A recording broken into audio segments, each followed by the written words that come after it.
This is Democracy Now!, democracynow.org, The War and Peace Report. I'm Amy Goodman with Juan Gonzalez. Well, today marks the 40th anniversary of a massive police operation in Philadelphia that culminated in the siege of the headquarters of a radical group known as MOVE, dedicated to black liberation and a back-to-nature lifestyle. The group was founded by John Africa, and all its members took the surname Africa. It was August 8, 1978, when police tried to remove members of MOVE from their communal home with water cannons and battering rams, even as some continued to hide in the basement with children.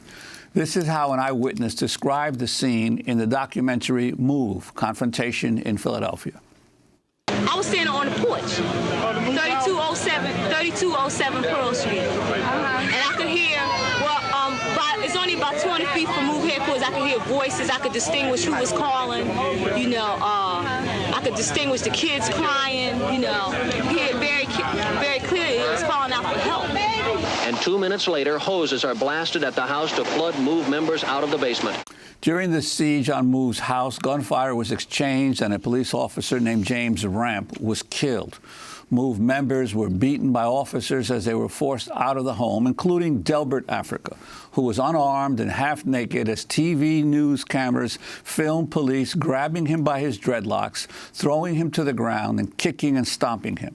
2 years later, 9 MOVE members were convicted of third-degree murder in Ramp's death. They were sentenced to 30 to 100 years in prison and became the MOVE 9. Philadelphia police attacks on MOVE would later reach new levels on May 13, 1985, when they surrounded the MOVE house, fired thousands of rounds of ammunition, then dropped a bomb on the house from a helicopter. The fire from the attack incinerated 6 adults and 5 children and destroyed not only the MOVE home, but 65 homes in the neighborhood. Well, today we look back at the attack 40 years ago in 1978 that preceded the 1985 police bombing of MOVE and led to the arrest of those who became known as the MOVE 9. We're joined now by Debbie Africa, the first of the 9 to be released from prison. At the time of her arrest, she was 8.5 months pregnant with her son, Mike Jr. He was born inside the prison. On June 16th, after nearly 4 decades behind bars, Debbie Africa was released and reunited with her son, who now also joins us. They're speaking to us from Mike's home just outside of Philadelphia. Debbie is on parole and unable to leave the county she's in to travel to our usual studio in Philadelphia or here in person in New York City. I should note that 2 members of MOVE 9 died in prison. The others, including Debbie's husband, Mike's father, remain eligible for parole. Debbie and Mike, we welcome you both to Democracy Now! Debbie, how does it feel to be free? It feels good. It feels good. Feels like a heavy load have been lifted off of my heart. And particularly talking about my son and being united with him, I should say, because it's not even a reunification because I've never been with him. So, it just feels really good. It also feels a little bit heavy just because my sisters were not released at the same time we were all up for parole in May. I was released, but they weren't. And so leaving the prison was a good feeling for me, but it was also, not a good feeling because they did not get released. And, as I've been saying, that we were all arrested the same day, not only my sisters, but also the rest of the MOVE 9. We were all arrested the same day. We were charged with the same charges. We were tried together. We were given the same sentence, as was stated by the judge at the time. He said, since you say you're a family, I'm going to oblige you and sentence you as a family. So we were all given 30 to 100 years each. But when it came time for us to be released, we were not released as a family. As the judge said, we were not released together. And even more blatantly, Janine and Janet were not released with me. And so their case, everything was the same. Well, Debbie, I wanted to ask you, you came up for parole several times before they finally granted your parole. Could you talk about that process of applying for parole and what made the parole board this time change their mind, if you have a sense of that? Well, yeah, I have been up for parole, as with the rest of my Move 9 family. Since 2008, we were all eligible in 2008, and we were denied repeatedly year after year, or some were given 2 years at a time. But I personally was given a year, and then another year hit, and then another year, and then another 2 years. But they were saying the same thing. They were putting on our reports that it was different issues, a lack of remorse, a lack of motivation for success. And then this time, which would have been my 8th time going up for parole this May in 2018, we finally just had to get somebody else involved, somebody who could actually have the legs and have the means to be able to take all that we have done while in the prisons, to put it right in front of the parole board, to put it right in front of the DA, to put it right in front of Philadelphia, to see that MOVE people, we are still good people. And they had to see that, so that we had to actually get an attorney to actually make that point. And because of all the support that MOVE has had over the years, it just helped bring that point home. It helped bring it to the forefront, So the support that John Africa generated through some terrible examples that happened, through the city, and with MOVE, it was just the support of the people that pushed the issue, and with the attorney being the one that had the legs and that had the means to be able to present a package to the parole board to make them just really pay attention, is what I feel made the difference. Debbie Africa, you were all charged and convicted of third-degree murder. They said that you were involved with the killing of this police officer from your home. Now, the Move 9 have always claimed innocence, denying they shot anybody, blame the officer's death on accidental friendly fire of other officers. They never accused you directly of killing Officer Rapp. Would you like to comment on this 40 years later, as others remain in jail waiting to be freed, including your husband, Mike Africa? Well, no, I was never directly said to have had a weapon or to have killed the officer. But at this point, 40 years later, it has been 40 years, and it's 40 years later. What I want to say about that is that it was a tragic day. It was not a good day, I don't want to glorify it. I don't have any,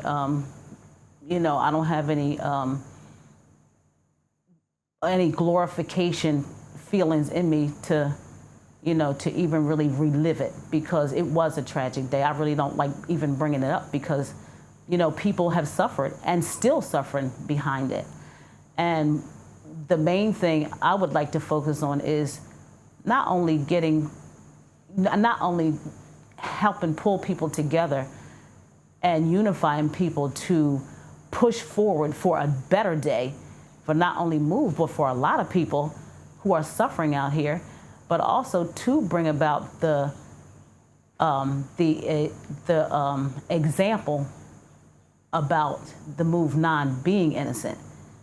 I wanted to ask my husband. I wanted to ask your son, Mike, who's sitting next to you, Mike Jr. The Guardian newspaper described you as a penal orphan of the Black Power movement. For almost 40 years, you're visiting your mother or your father in 2 different penitentiaries. The first time you're together with your mom in this month, not involving bars. How does it feel? And what are your comments on reuniting after 40 years? You were born in prison. Yeah, I was born in prison. First of all, I'd like to say thanks for having us on this show. I appreciate the exposure to get this information out. But yeah, so how does it feel? It feels like my mom said, it feels bittersweet. It does feel really good. I mean, the feeling of bringing her out of that prison and like knowing that I'm visiting this prison that she's in for the last time, like that felt euphoric. It was like, this is amazing. This is something that I've been waiting for all my life, something I've been working so hard for with the rest of the people, my family, the Move organization. It's just been so good. It felt so good to be able to take her home, put her in my car, and just never have to go back there for her.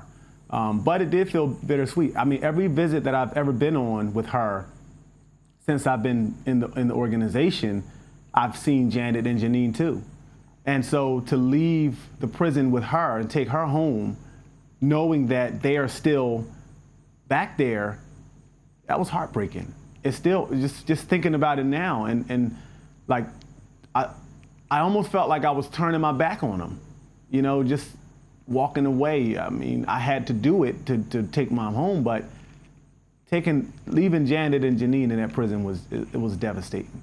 And it's also devastating too that although Mom is home, my dad is still in prison, and Eddie is still in prison, and Delbert. And you know, when I think about the other people, like I think about the fact that Janet and Janine specifically, 2 of their children were in the earlier described May 13th bombing, where the city of Philadelphia, the police dropped the bomb on our house. And Janet and Janine's kids were in that house. They were murdered. They were shot to death and burned alive. And Janet and Janine remain in prison. And that, to me, is a total injustice. So it's bittersweet. I mean, it's nice to have her home. I'll be telling the story about how the first night she came home, I went to her bedroom and I knocked on her door, and she told me to come in. And I went in, and as she was standing there, we were talking, and I looked down at her feet, and I noticed that she was barefoot. And when I looked down and I saw her feet, I realized that was the first time I'd ever seen her feet before. And I was talking to my friend Bobby, and I was explaining to him what happened. And Bobby said something that was so profound to me. He said, you're learning for the first time at almost 40 years old what babies learn about their mothers. You know, and it was just like, it's really true. Mom has been, she was in a time capsule. There's so many things that's happened in the 40 years that she's been locked away. And so, you know, trying to get her adjusted to life out here on the streets, learning the technology, learning the way the cars are on the streets, learning the way the people think, different things that didn't exist 40 years ago, like Home Depot or Lowe's or cell phones or CDs, whatever, you know. So that process is really interesting and is really fascinating, and is also very enjoyable, you know, going through this. It's almost like a role reversal, like a father. She described it as kind of like a fatherly type relationship currently, but you know, it's really good. But we really need to focus on the other people that are still in prison. Our guests are Mike Africa and his mother, Debbie Africa, one of the Move 9. On June 16th, after nearly 40 years behind bars, she became the first of the Move 9 members to be released from prison. And they're joining us from Mike's home outside of Philadelphia because she can't travel to a studio inside Philadelphia or to New York. I'm Amy Goodman with Juan Gonzalez. Juan?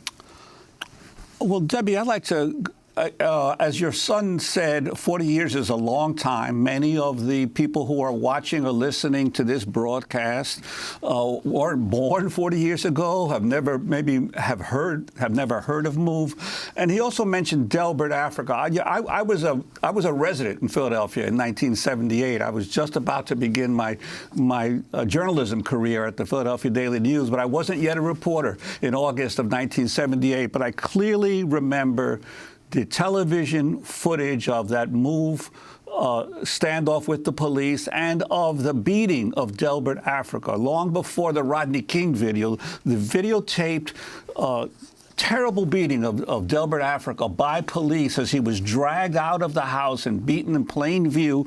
And I remember also Alfonso Deal, who was then the head of the Guardians, the black police officers, publicly condemning the police abuse, and the mayor at the time, Frank Rizzo, going on television and saying, as for Al Deal, I want a piece of him myself. Could you talk about what the climate was like in Philadelphia at that time, the racial climate under Mayor Rizzo, and also what did MOVE stand for? Why were the police and the establishment so determined to stamp out MOVE?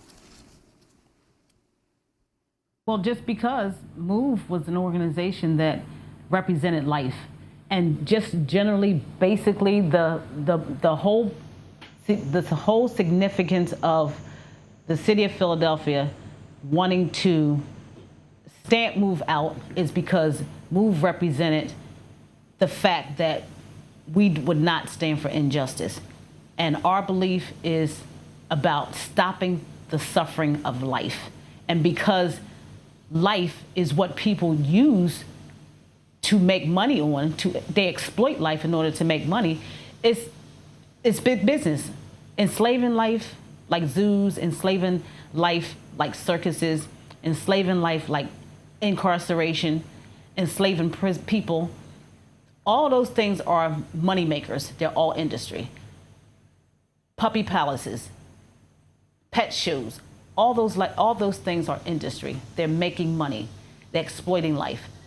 But MOVE example in exposing that wrong, people did not want to hear it. They didn't want to hear it because it was a direct attack on their industry, on their money, on what they wanted to do. And I mean, you know how it is when somebody tries to, when you want to do something and somebody don't want you to do it, and they going against it, and it's a strong force, you get mad. You get mad, and you want to hurt them people because they are a direct threat of what you're trying to keep going. I mean, think about it. If you smoke, or if you drink, or if you just like to ride bikes, and your wife or your husband or your child or anybody don't want you to do it, you get mad. You get mad. You feel like, don't stop me from smoking. I want my cigarette. Don't stop me from. I gotta have my drink every week. People get mad. Listen, I gotta go on this hike every week. I don't care if if it's gonna disrupt your party this weekend, but they don't want that. And so that was the whole issue really behind the Philadelphia administration at that point against MOVE. So Debbie, you are out free now. 2 others died in jail of MOVE 9, and the others remain in jail. You went up with the other 2 women, with Janine and with for your parole hearing, as you had done many times before with Janine and Janet, and they did not get parole, but you did. You are not, oddly enough, now able to communicate with your husband, Mike Sr., and I think we have a picture of Mike with a number of awards he's won while he's been in prison. You're not allowed to communicate with him in any way right now when you are behind, and you haven't seen him since 1986 for more than 30 years. When you were behind bars, you were able to write to him, but now, because you are considered a co-defendant, you're not allowed to communicate in any way. And Mike, you're the go-between to pass information to let this couple speak to each other?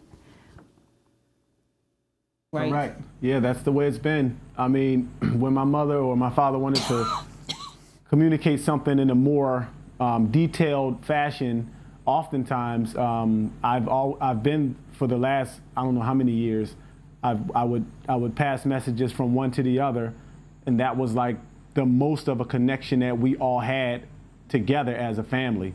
So if my dad wanted to know something, he wanted to talk about something, yeah, I would pass messages. If my mom wanted my dad to know something, same thing.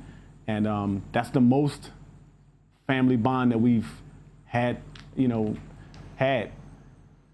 And at this point, we're not even allowed to have that, just because of the stipulation right now. I'm sure it will lift at some point because, that's pretty much the way things go with this, with the whole thing. But we will see. But I'm not even really allowed to have even indirect contact with him. And I'm living here in his house, but his dad calls him and talks to him, but I'm not allowed to talk to him or have any indirect conversation with him either. I'm not allowed to give Mike Jr. a message or anything, and I don't to give him. So now you the know, contact is completely Debbie, cut off. Yeah, I wanted to ask you, completely cut after 40 years in prison, what's been your biggest surprise coming out into the rest of the world?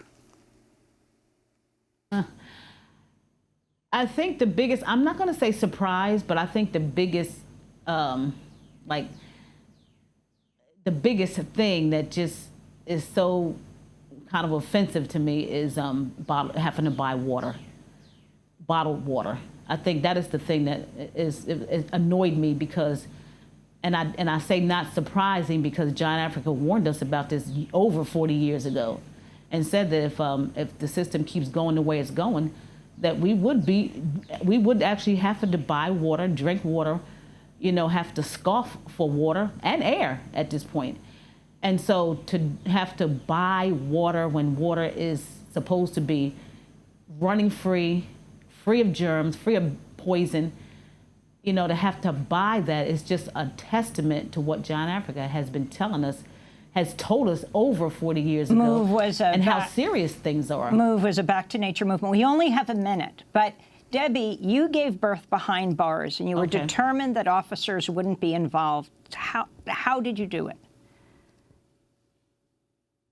Very quietly, just because, I didn't want them to know, because I didn't know what was going to happen after that. And, so because we were locked in isolation at the time, our cells were very far back. We were the last 4 cells on a wing of like 84 people.